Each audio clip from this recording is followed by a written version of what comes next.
할렐루야. 우리 하나님을 즐거워합시다. 하나님은 우리를 사랑하시는 하나님이십니다. 특별히 오늘 본문은 예수님의 기도예요.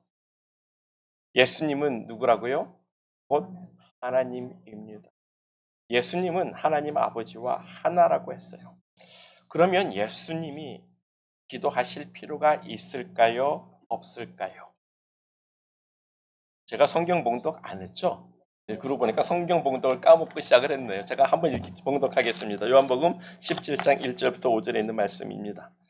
예수께서 이 말씀을 하시고 눈을 들어 하늘을 우러러 가라사대 아버지여 때가 이르렀사오니 아들을 영화롭게 하사 아들로 아버지를 영화롭게 하게 하옵소서. 아버지께서 아들에게 주신 모든 자에게 영생을 주게 하시려고 만민을 다스리는 권세를 아들에게 주셨음이로다. 영생은 곧 유일하신 참 하나님과 그의 보내신 자 예수 그리스도를 아는 것이니다. 아버지께서 내게 하라고 주신 일을 내가 이루어 아버지를 이 세상에서 영화롭게 하였사오니 아버지여 창세전에 내가 아버지와 함께 가졌던 영화로서 지금도 아버지와 함께 나를 영화롭게 하옵소서. 아멘. 여기까지 봉독했습니다.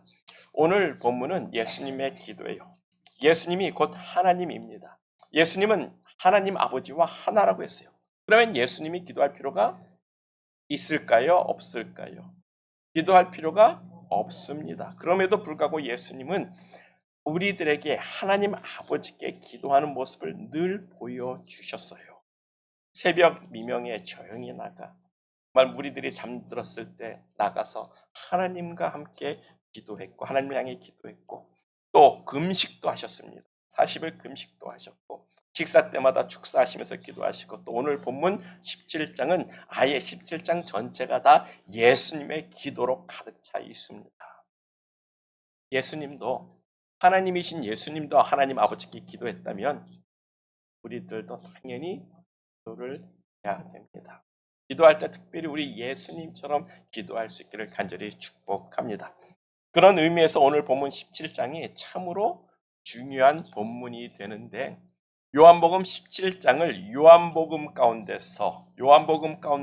요한복음의 지성소라고까지 이야기를 하는 아주 핵심적인 본문이 되고 있어요. 예수님이 가르쳐준 주기도문보다 더 섬세한 기도가 이런 것이고 라는 것을 우리로 깨닫게 하는 본문입니다. 또 성경에서 예수님이 기도하셨다라는 말은 우리가 많이 보는데 이렇게 기도의 내용을 아주 구체적으로 보여주는 본문도 없습니다. 그래서 예수님의 기도를 우리가 배워야 하는데 첫 번째로 하나님을 아빠라 부르짖는 그 예수님의 기도를 생각해 보자라는 거예요. 본문 1절입니다. 본문 1절을 보면 예수께서 이 말씀을 하시고 눈을 들어 하늘을 우러러 이르시되 아버지여 때가 이르렀사오니 아들을 영화롭게 하사 아들로 아버지를 영화롭게 하게 하옵소서. 여기서 이 말씀이란 마지막 6월절 만찬이 끝나고 예수님이 제자들에게 주신 강론이에요. 요한복음 13장부터 16장까지의 말씀을 의미하고 있습니다. 이 모든 말씀을 다 끝내고 예수님께서 자신과 제자들과 또 미래에 믿을 우리들을 위해서 하나님께 기도를 하고 있는 본문이 됩니다. 그래서 때가 이르렀다고 하는데 예수님이 이 땅에 오신 목적을 이젠 이룰 때가 되었습니다 라는 그런 말이죠. 즉 우리를 위해서 여러분들을 위해서 예수님이 십자가를 지고 못 박아 죽을 때가 되었다라고 이야기를 하고 있습니다. 그래서 예수님이 하나님 아버지께 간절히 공적인 마지막 기도를 드리는 건데 여기서 아버지여라고 합니다. 헬라어를 보면 그냥 아버지가 아니라 아빠라는 단어를 사용하고 있어요. 격식 차린 아버지란 단어가 아니라 우리말로 아빠라고 이야기를 하는 단어를 사용하고 있습니다. 즉 예수님과 하나님 아버지의 그 관계의 친밀성을 이야기하고 있는 건데 예수님과 하나님과의 관계는 사랑하고 허물이 하나도 없는 아빠와 아들의 관계라는 거예요. 이 관계가 바로 누구의 관계요? 하나님과 우리와의 관계입니다. 그래서 로마서 8장 15절을 말합니다. 너희는 다시 무서워하는 종의 영을 받지 아니하였고 양자의 영을 받았으므로 아바 아버지라 즉 아빠라 부르짖느니라. 아멘. 지금도 우리 애들은 이제 28살, 29살이 돼가는데도 불구하고 우리 아들도 저한테 아빠라고 부릅니다. 딸들도 그저 아빠라고 불러요. 저는 그 아빠라고 불러주는 게 참 좋아요. 우리 딸이 화장실에서든지 어디서든지 그냥 아빠 하고 소리 지르면 저는 그냥 달려갑니다. 뭐 다른 이유가 없어요. 뭔가 나한테 필요하니까, 내가 도움이 필요하니까, 나의 도움이 필요하니까 그냥 집 어느 구석에서 그냥 아빠라고 소리 지르면 저는 왜 소리 지르면서 막 뛰어올라가고 뛰어내려가고 그러고 있어요. 왜냐하면 내 도움이 필요하니까 부르는 건데, 아버지 그러면 야 네가 알아서 해 그럴 텐데 아빠라는 그 말에 그냥 달려가서 돕죠. 그와 같이 하나님을 우리가 아빠라고 부를 수 있는 것은 그만큼 하나님과 우리의 관계가 허물없는, 정말 그냥 다 보여주는 그런 관계를 이야기하는 거예요. 즉 우리도 예수님처럼 우리 딸이 나를 부르는 것처럼 그냥 하나님을 아빠라고 마음 놓고 부를 수 있는 관계라는 것을 이야기하는 거예요. 우리가 하나님을 향해서 아빠라고 부르면 하나님도 그냥 단걸음에 우리를 찾아오실 줄 믿습니다. 하나님 앞에 격식 차리지 마세요. 그냥 하나님 앞에 우리가 다 벌거벗은 것처럼, 우리의 부끄러움도 다 아는 것처럼, 우리의 모든 것을 다 알고 있는 것처럼 그 하나님을 보세요. 하나님 앞에 그런 친밀함을 가지고 하나님을 부를 수 있는 그런 우리가 되기를 간절히 축복합니다. 그리고 두 번째로 생각해 볼 것이 예수님의 기도 내용입니다. 다시 본문 1절을 보면 첫 번째 기도 내용으로 아들을 영화롭게 하옵소서입니다. 그리고 그 다음에 두 번째가 아들로 아버지를 영화롭게 하게 하옵소서입니다. 이것을 다른 말로 다시 직역을 해버리면 아버지요 아들에게 영광을 주옵소서. 그러면 내가 그 영광으로 하나님께 영광을 돌리겠습니다라는 그런 의미가 되는 거예요. 아니 하나님 아버지께 먼저 영광을 올려드려야지 어떻게 자기에게 먼저 나에게 영광을 달라고 이야기를 하실까요? 예수님께서 왜 나에게 영광을 먼저 달라고 요구하는 그 의도가 무엇이라고 여러분들은 생각하십니까? 사람의 형체를 입으신 예수님은 하나님 아버지께 영광을 돌리기 위해서는 하나님이 주신 그 영광이 회복돼야 된다는 것을 이야기하고 있어요. 사람의 형체를 입은 예수님은 하나님 아버지께서 자신에게 영광을 주셔야 내가 다시 하나님께 영광을 돌릴 수 있다는 것을 우리에게 말씀해주고 있는 겁니다. 왜냐하면 오직 하나님 아버지만이 하나님만이 참된 영광을 소유하고 계신 유일하신 하나님이 되심을 이야기하는 줄 믿습니다. 그런 의미에서 하나님은 우리 같은 죄인들이 어느 날 하나님 홀로 영광 받으소서 주여 영광 받으소서 한다고 영광 받으실 만한 하나님이라는 거예요. 하나님은 이미 하나님 스스로 하나님 자체로서 거룩한 영광이 충만하신 하나님이 되심을 믿습니다. 그런 하나님께 내가 영광을 돌린다고 그 영광이 하나님께 어떤 큰 의미가 있을까요? 수십억 달러를 가진 부자한테 내가 가진 전 재산을 내가 다 듣겠습니다. 그래서 집 팔아 50만 불을 주면 그 부자가 야, 너 정말 고맙다. 내가 너 때문에 참 부자 되었다라고 그렇게 말하겠습니까? 그와 같이 영광이 충만한 하나님은 우리 같은 죄인들이 돌리는 영광을 받으실 분이 아닙니다. 이미 하나님은 하나님이로서 가진 영광으로 충만하신 거룩한 하나님이에요. 나 같은 죄인이 드리는 그 영광은 하나님에게 별로 의미가 없습니다. 그런데 말입니다. 하나님이 우리에게 영광을 주시면, 하나님이 우리를 영화롭게 하시면, 하나님이 우리에게 영광을 주셔서 그 영광의 거룩함이 우리에게 있다면 그 영광으로 하나님께 돌릴 때 그거는 의미가 달라지는 거예요. 하나님이 우리를 영화롭게 하시면 그 영화로움으로 우리가 하나님께 참된 영광을 돌릴 수 있는 겁니다. 예수님께서 바로 그 말씀을 하고 있는 거예요. 예수님이 이 땅에 오실 때 어떻게 왔습니까? 빌립보서 2장을 보면 모든 걸 다 비우고 오셨다라고 이야기해요. 스스로 다 비웠다라고 이야기합니다. 하나님으로서의 가진 영광도 비웠고 하나님으로 가진 권세도 비웠고 하나님으로서 가진 모든 권리도 다 비우고 이 땅에 육신을 입고 오신 거예요. 죄인의 형상을 입고 오셨습니다. 그래서 예수님조차도 하나님 아버지께서 다시 그 예수님에게 영광을 주시고 영화롭게 하시고 창세전에 가졌던 그 영화로움으로 영화롭게 하셔야 예수님도 하나님을 온전히 영화롭게 할 수 있다는 의미가 될 수가 있는 것 아니겠어요? 그런 의미에서 이 세상 그 누구도 하나님을 영화롭게 할 사람은 있다 없다? 없습니다. 아무도 없어요. 그러나 오직 하나님께서 우리를 그 사람을 영화롭게 하시면 우리는 그 영광을 가지고 하나님께 영광을 올려드리는 겁니다. 그래서 로마서 8장 30절을 보면 이렇게 말씀하고 있어요. 또 미리 정하신 그들을 또한 부르신 그들을 또한 의롭다 하시고 의롭다 하신 그들을 또한 영화롭게 하셨느니라. 아멘. 하나님이 우리를 부르셨습니다. 여러분들을 부르셨어요. 하나님이 여러분들을 부르시고 하나님께서 여러분들을 의롭다 칭하셨습니다. 그리고 의롭다 하신 여러분들을 하나님께서 어떻게 해요?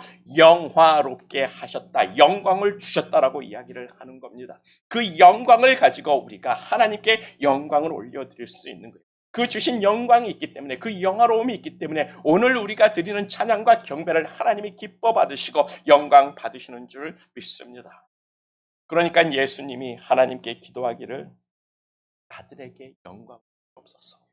그 영광으로 내가 하나님을 영화롭게 영광스럽게 하겠다라고 말씀을 하고 있는 거예요. 하나님께 영광을 돌리겠다는 것이 예수님의 이 땅에 와서 한평생 살다 가신 예수님의 이제 목적이 되어버리고 있는 겁니다. 내가 하나님께 하나님을 영광스럽게 영화스럽게 하겠습니다. 그것이 또한 우리의 삶의 목적이 되기를 우리는 우리를 영화롭게 하신 하나님께 모든 영광을 올려드리고 하나님을 영화롭게 하는 삶이 우리의 목적이 되어야 되는 거예요. 그래서 에베소서 1장 6절을 보면 이렇게 말씀하죠. 이는 그의 사랑하는 자 안에서 우리에게 거저 주신 바 그의 은혜의 영광을 찬미하게 하려는 것입니다. 이것이 우리의 삶의 목적이. 그렇다면 구체적으로 어떻게 해야 우리가 하나님을 영화롭게 할 수 있는가라는 질문을 가져보게 되는데 본문 4절은 말합니다. 본문 4절을 보세요. 아버지께서 내게 하라고 주신 일을 내가 이루어 아버지를 이 세상에서 영화롭게 하였나이다. 하나님이 예수님에게 하라고 주신 일을 다 이루신 것. 즉 하나님의 뜻에 순종한 것이 곧 하나님을 영화롭게 하는 일이라고 분명하게 구체적으로 말씀하고 있어요. 그러니까 우리가 하나님께 영광을 돌립니다라고 하나님이 영광 받으시는 거 아니에요. 하나님이 우리에게 하라고 주신 일, 하나님이 우리에게 하라고 하신 맡겨진 일, 그 일을 행하고 순종할 때 하나님이 영광 받으시는 줄 믿습니다. 하나님께 영광을 돌리는 것은 하나님이 주신 일을 우리에게 하는 거예요. 하나님이 우리에게 맡기신 일을 우리가 순종할 때 하나님께서 영광 받으시는 줄 믿습니다. 그래서 우리가 제자 삼고 우리가 전도하고 우리가 또 용서하고 우리가 또 서로 사랑하고 그 하나님이 주신 말씀에 따라 순종하며 살아갈 때 우리가 하나님을 영화롭게 하는 일이 돼요. 그래서 예수님이 순종하신 일을 보면 첫째로 6절에 있습니다. 하나님의 백성에게 하나님의 이름을 나타낸 것이고 두 번째로 7절은 예수 그리스도가 가지고 있는 그 말씀과 그의 능력이 하나님으로부터 온 것을 우리에게 알게 하는 것이고 세 번째로는 8절에 있어요. 예수님의 말씀을 받고 예수님이 아버지께로 나온 것을 알고 하나님을 믿게 하는 일이었습니다. 한마디로 예수님이 하나님께 순종하신 일은 잃어버린 하나님의 자녀, 하나님께서 부르신 그 자녀들에게 찾아가서 정말 하나님 아버지가 누구인지를 가르치고 믿게 하는. 그래서 우리 교회 표도 마찬가지입니다. 잃어버린 하나님의 자녀를 찾아서 바로 세우는 교회가 되자라고 하는 건데 이게 모든 교회의 사명이 되고 있습니다. 우리가 이 일에 순종하는 교회가 되기를 축복합니다.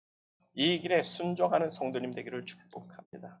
그래서 우리 교회는 선교도 하고 전도도 하고 제자 훈련도 해서 하나님이 하라고 하신 일을 우리가 행함으로 하나님께 영광을 올려드리는 선민 장로교회가 되기를 축복합니다.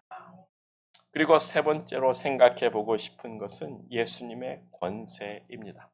본문 2절을 보면 아버지께서 아들에게 주신 모든 자에게 영생을 주게 하시려고 만민을 다스리는 권세, 즉 파워를 아들에게 주셨다라고 이야기를 하고 있어요. 하나님께서 예수님에게 만민을 다스리는 권세, 영어로는 파워라고 이야기합니다. 파워를 주셨다라고 이야기를 합니다. 그 권세는 예수님의 이름에 있는 줄 믿습니다. 예수님의 이름이 곧 예수님의 권세가 돼요. 왜냐하면 빌립보서 2장 9절을 보면 그 권세가 구체적으로 나오는데 이러므로 하나님이 그를 지극히 높여 모든 이름 위에 뛰어난 이름을 주사 하늘에 있는 자들과 땅에 있는 자들과 땅 아래에 있는 자들로 모든 무릎을 예수의 이름에 꿇게 하시고 모든 입으로 예수 그리스도를 주라 시인하여 하나님 아버지께 영광을 돌리게 하셨다라고 이야기를 하고 있어요. 예수님이 이 땅에 오셔서 하나님 아버지의 이름을 나타내었다라고 하는데 그 이름은 하나님이 아들에게 주신 이름입니다. 그 이름이 뭐죠? 예수. 그 이름은 우리가 다 알고 있지 않습니까? 바로 구세주의 이름 예수의 이름이에요. 그러니까 예수란 이름이 하나님께서 주신 모든 이름 위에 뛰어난 이름이 되는 건데 그 이름의 뜻이 뭐라고요? 여호와는 구원자. 여호와는 구원자라는 뜻이에요. 예수라는 뜻은 여호와는 구원자라는 뜻입니다.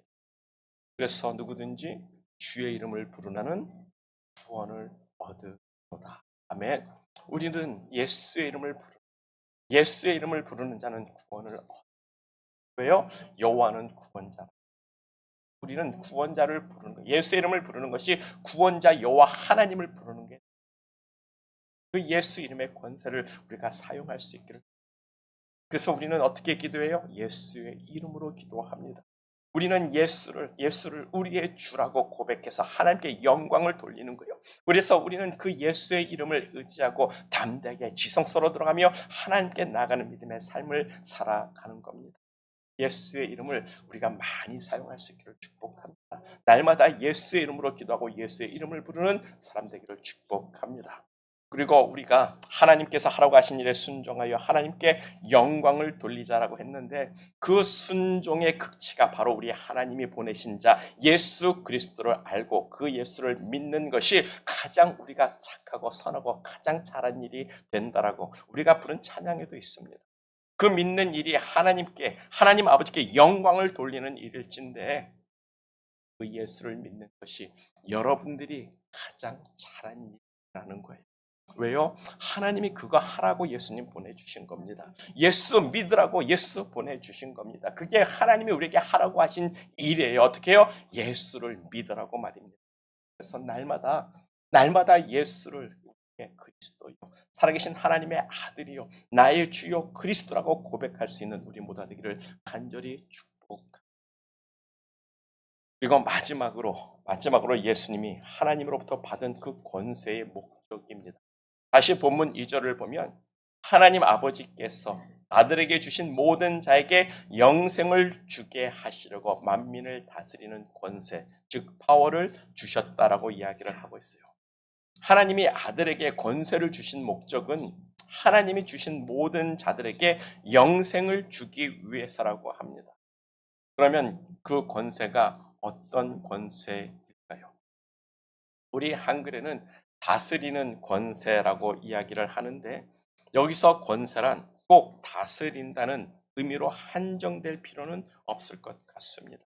이 파워라는 것은요, 어떤 것을 할 수 있는 능력, 권세를 이야기합니다. 그래서 영어로는 파워라고 번역을 했는데 보세요. 예수님께서 우리에게 영생을 주기 위해서 그 권세를 어떻게 사용하셨습니까?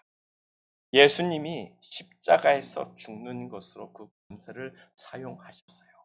우리에게 영생을 주기 위해서 하나님이신 예수님이 가장 천하고 천한 죄인의 모습으로, 이 죄인의 형상으로 이 땅에 와서 가장 참혹한 십자가 처형을 받고 죽었습니다. 나무에 달린 자마다 다 저주를 받았다라고 이야기하는데, 예수 그리스도가 나무에 달리사 하나님의 저주를 대신 우리를 위해서 대신 받아 주신 거예요. 그게 예수님이 우리에게 영생을 주기 위해서 사용하신 권세인 줄 믿습니다. 왜냐하면 예수님은 하나님이잖아요. 예수님께는 사는 것보다 죽는 게 아마 더 어려운 일이었을 겁니다. 예수를 생명이라고 하지 않습니까? 알파와 오메가라 하지 않습니까? 영존하신 하나님 아버지라고 하지 않습니까? 영원한 생명을 가신 그 하나님이 죽는 것이 더 어려운 거예요. 죽을래야 죽을 수가 없는 하나님이 되십니다. 그 하나님이, 그 예수님이 죽기 위해서 죽을 권세를 가지고 땅에 오신 거예요. 그 죽을 권세가 뭡니까? 예수님이 완전한 사람으로 땅에 오신 것을 이야기하고 있습니다. 이게 얼마나 중요한 진리인지를 우리가 알아야 되는 거예요. 예수님이 완전한 사람이 아니라 그냥 하나님이 그냥 겉모습만 바꿔가지고 짠 해가지고 사람이 돼서 왔다면, 그래서 사람이 아니라 그냥 하나님이 사람처럼 분장하고 와서 십자가에 못 박혀 죽었다면 그게 죽은 겁니까? 가짜 죽음. 예수님께서 진짜 사람이 돼서 죽지 아니하면 우리에겐 영생이 없어요. 우리의 죄사함도 없습니다. 예수님이 진짜 사람이 돼서 우리 대신 피를 흘리지 아니하면 대속도 없고 속죄도 없습니다. 그래서 예수님은 완전한 사람으로, 완전한 퍼펙트한 사람으로 오셔야만 했던 거예요. 그것이 곧 죽을 권세가 아니면 뭐겠습니까? 그런데 초대교회를 보면 이단의 의미가 지금하고 완전히 달라요. 지금은 예수님이 하나님이심을 믿지 않는 시대입니다. 그게 이단이에요. 근데 초대교회 시대는요, 요한 1서를 보면 예수님이 완전한 사람으로 오신 것을 부인하는 자마다 이단이라고 정죄를 하고 있습니다. 왜요? 왜 이단입니까? 예수님이 완전한 사람이 아니면 예수님이 죽으심이 가짜라는 거예요. 그럼 완전한 사람이 아니고 죽은 것도 가짜면 부활이 있습니까? 없습니까? 죽은 적이 없는데 부활이 어떻게 있을 수 있겠습니까? 그러면 예수님의 피 흘림도 없습니다.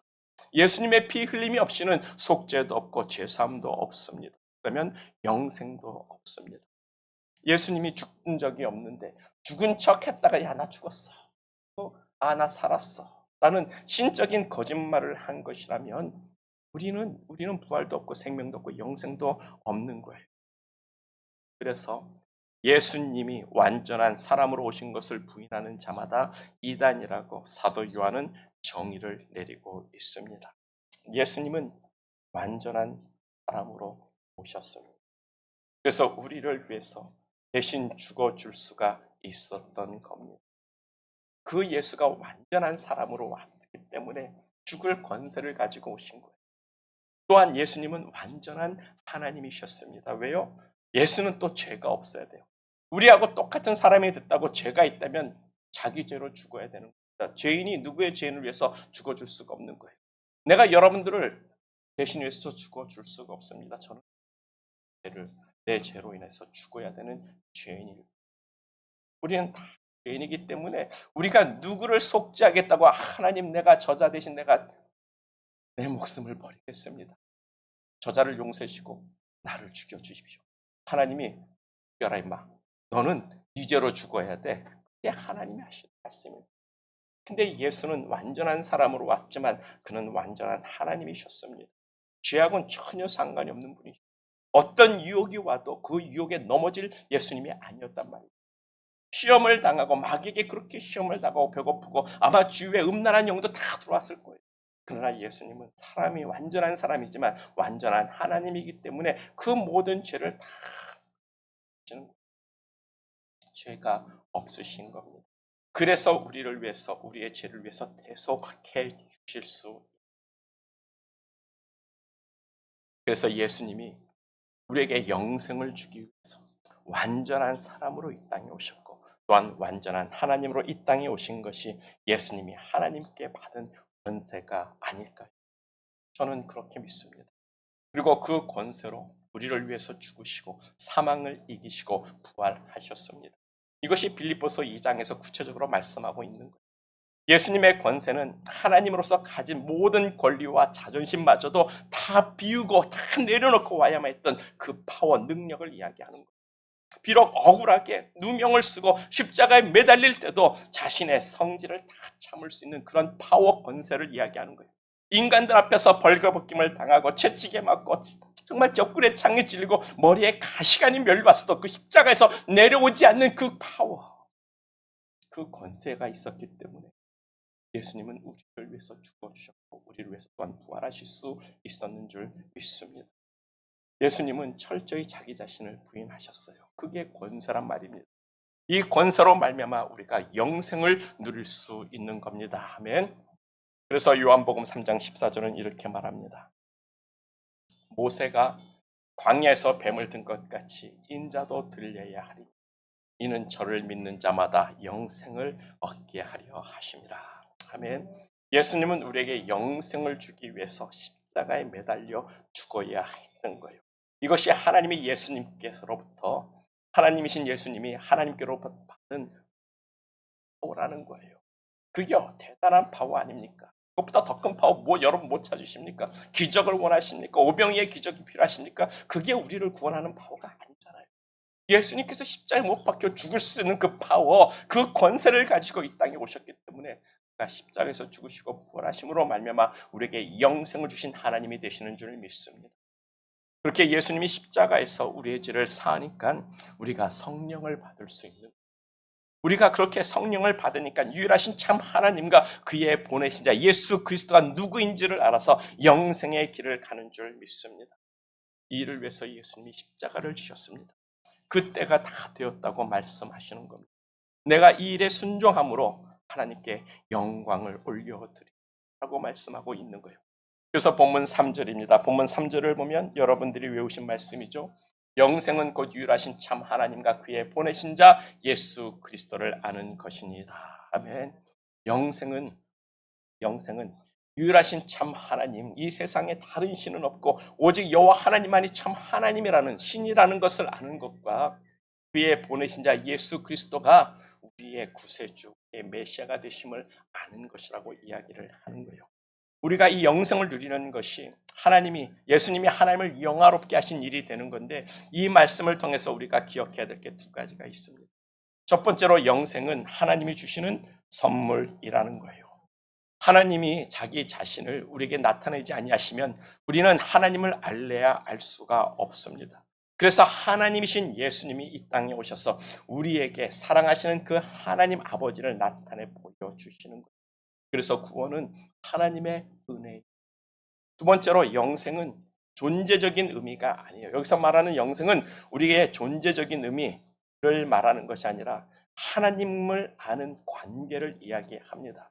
우리는 영생이라고 하면 영원히 사는 존재라고 생각을 하게 되는데, 본문에서 말하는 영생은요, 그런 영원한 존재적인 의미가 아니라 유일하신 참 하나님을 아는 것이라고 해요. 아는 것. 히브리 말로 아는 것은 관계성을 이야기합니다. 내가 당신과 관계를 가졌어. 이게 아는 거예요. 어떤 친분을 가졌고 어떤 관계를 통해서 서로 좋아하고 서로 사랑하고 서로 의지하고 서로 믿을 수 있는 그 관계를 아는 것이라고 히브리 말의 뜻이 그렇습니다. 그러니까 안다는 것은 객관적인 정보를 의미하지 않습니다. 주관적이고 경험을 통해서 나는 압니다라는 그런 의미가 되는, 우리는 하나님을 알기 축복, 그의 보내신 자 예수를 알기를 원합니다. 그게 영생입니다. 왜냐하면 우리는요 이미 영을 가진 사람들이에요. 영은 죽지 않습니다. 죽는 것은 우리의 육신이 죽는 거지 영은 절대로 죽지 않아요. 우리는 하나님의 입에서 나온 영으로 말미암아 살아있는 생명, 살아있는 영이 되었다라고 말씀하고 있어요. 우리의 영은요 죽지 않습니다. 우리의 영은 이미 영원한 존재예요. 죽는 것은 우리의 육신이 죽는 거지 영은 죽지 않습니다. 영은 영원한 존재입니다. 그러니까 이미 우리는 영생을 가진 사람들이에요. 그렇죠? 우리는 천국 가서도 영원히 살 것이고요. 또 우리가 지옥에 가도요, 지옥에서 영원히 살 사람들. 천국이고 지옥이나 우리가 우리에게는 다 영원한 곳이 되는 거예요. 둘 다 영생이 있는 곳이란 말입니다. 근데 여러분, 지옥에 가시겠습니까? 지옥은 영원한 곳인데 어떻게 해요? 영원한 형벌을 받는 곳이에요. 근데 천국은요, 하나님과 함께 즐거움과 기쁨이 있어서 영원히 사는 곳을 이야기하고 있습니다. 우리가 천국 가야겠죠? 천국 어떻게 갑니까? 예수를 믿는 믿음으로만 갑니다. 여러분들이 착하게 살고 돈을 많이 쓰고 밥 사주고 좋은 일 많이 해서도 그걸로 가는 것 아니에요. 오직 예수를 믿는 믿음으로 우리가 천국 가는 줄 믿습니다. 유일하시고 참되신 그 하나님을 아는 것과 그 하나님이 보내신 예수 그리스도와 관계성을 갖는 사람들이 천국에 가서 영원히 사는 것을 이야기하는 거예요. 그 예수를 모르면, 그 예수와 하나님과 관계를 맺지 아니하면 어떻게 돼요? 지옥에서 영원히 형벌받고 영원히 죽지 않고 사는 겁니다. 얼마나 끔찍한 이야기입니다. 그래서 요즘의 신신학자들은 지옥은 없다라고 이야기해요. 아니, 어떻게 하나님이 우리를 사랑하는 이 하나님의 형상을 닮은 사람을 어떻게, 어떤 센텐스도 아니고 뭐 10년, 20년, 뭐 100만 년도 아니고 어떻게 영원히 지옥불에 얹어놓고 거기서 영원히 살라고 하냐. 하나님은 사랑입니다. 그래서 지옥은 없다라고 이야기하는데 성경은 분명히 지옥이 있다라고 이렇게 말씀하고 있단 말이에요. 그 지옥이 있기 때문에 지옥 가지 말라고 하나님이 예수 그리스도를 이 땅에 보내주시고 하나님을 알게 하시고 예수를 알게 하시는, 우리가 하나님을 알고 예수를 알기를 축복합니다. 하나님을 아는 것이 천국이고 하나님을 모르면 지옥이 되는 거예요. 그 하나님을 알게 하시니가 곧 예수 그리스도일진데, 그 예수 그리스도를 믿고 우리가 다 천국에 가는 믿음의 삶 되기를 간절히 축복합니다. 그래서 요한일서 5장 11절과 12절에서 이렇게 말씀합니다. 또 증거는 이것이니, 이게 증거야. 하나님이 우리에게 영생을 주신 것과 이 영원한 생명이 그의 아들 안에 있는 그것이니라. 아들이 있는 자에게는 생명이 있고 아들이 없으면 생명이 없어 라고 우리에게 증거를 보여주십니다. 우리가 안다는 것이 곧 관계의 일진데 그 관계의 증거가 바로 아들이라는 거예요. 예수와 관계를 맺어야 됩니다. 예수를 알고 예수를 모르고 예수가 있고 없고에 따라 천국과 지옥이 달라지는 것을 우리에게 말씀해 주고 있는데, 우리는 천국 가, 예수 믿고 천국 가, 예수님을 믿는 것 뿐만 아니라 예수와 관계를 맺어야 돼요. 그래서 입술로는 그리스도 나의 하나님이, 그런 관계를 고백할 수 있는 우리 모두 되기를 간절히 축복합니다. 왜냐하면 본문 5절이에요. 아버지요, 창세전에 내가 아버지와 함께 가졌던 영화로서 지금도 아버지와 함께 나를 영화롭게 하옵소서.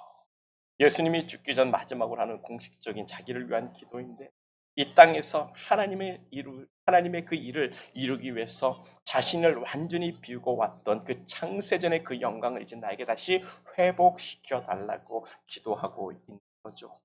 우리의 구원을 위해서 자신이 가졌던 그 하나님으로서의 영광조차도 비우고 오셨던 그 예수님의 모습이 보이지 않습니까? 예수 하나님이 가지고 있었던 창세전에 그 영화로운 영광을 다 벗어던지고 예수님께서 천하디천한 인간의 모습으로 이 땅에 오신 것이 여러분 보이지 않냐? 사람들은 십자가에 달린 예수를 보면서 때리고 조롱하고, 예수님은 하나님의 영광의 하나님이셨는데 그 예수님을 조롱했습니다. 하지만 예수님은 뭐예요? 사람들이 나를 조롱하지 않다. 내 옆구리 찌르고 가시 멸류관 씌워도 괜찮다는 거예요. 하나님만 내가 하나님이신 것을 아시면 됩니다. 하나님이 다시 나에게 그 영광을 회복시켜 주시면 나는 다 참을 수 있습니다. 내가 하나님이 나에게 그 영광을 다시 회복시켜 주시면 내가 이 모든 굴욕과 조롱을 다 이길 수 있습니다라는 그런 기도로 여러분 들리지 않습니까? 우리는 이런 예수님의 기도를 보면서 우리는 어떻게 기도해야 할지를 배워야 하는 거예요. 하나님을 아빠 아버지라고 부르며 기도할 수 있기를 소망합니다. 친밀함을 가지고 하나님을 부를 수 있는 우리, 그리고 우리는 하나님이 주실 영광을 구하고, 우리가 하나님의 아들로서 하나님 아담이 가졌던 그때 그 영광으로서 하나님의 자녀가 되는 그 영광을 우리에게 회복시켜 주옵소서. 로마서 8장을 보면 피조물들도 사도들도 성령들도 그것을 위해서 우리를 위해서 기도하신다고 이야기합니다. 왜요? 우리가 너무 연약해서 우리의 구할 바 하나님의 영광된 자녀된 영광을 구하지 못하니까 성령님도 탄식해서 기도하고 사도들도 탄식해서 기도하고 모든 피조물이 탄식하며 기도한다라고 이야기해요. 하나님의 아들들이 나타나는 속 우리가 기도할 때 우리도 하나님께 얻을 하나님이 주실 그 영광을 구하며 기도합시다. 그리고 내가 그 영광으로 하나님을 영화롭게 하는 사람 되기. 내가 하나님의 자녀된 그 영광을 가지고 하나님께 영광 돌리기를 원합니다. 우리가 얼마나 귀한 존재인지를 깨달으며 하나님께 기도합시다. 그리고 우리가 영생을 얻기 위해서 기도할 때 내가 예수를 알고 하나님을 더 알기 원합니다. 내가 예수 알기 원합니다. 하나님을 더 알기 원합니다. 우리가 기도할 때 우리 교회가 제자 양육하고 제자 훈련하고 정말 이 제자된 하나님의 삶을 살기 위해서 성경을 공부할 때 하나님께서 하나님을 알게 하시고 예수를 더욱 알게 하실 줄 믿습니다. 우리는 하나님의 영광스러운 자녀들이 예수님처럼 기도하는 우리 모두가 되기를 원합니다. 그 아버지가 주실 그 영광 때문에 내가 이 고난도 이 환난도 내가 능히 이겨낼 수 있습니다. 그 하나님이 주신 영광을 바라보고 우리가 이 땅에서 믿음을 지키고 믿음으로 승리하는 저와 우리 모두가 되기를 간절히 축복합니다. 다 같이 기도하겠어요. 기도할 때 우리 아빠라고 부르며 기도합시다. 우리에게 참 영광을 주시옵소서. 내가 하나님을 영화롭게 하기를 원합니다. 예수를 알고 하나님을 더욱 알기 원합니다라고 고백하면서 내게 주신 하나님의 하라고 주신 일을 행함으로 하나님을 영화롭게 하옵소서. 우리 다 같이 기도하겠습니다.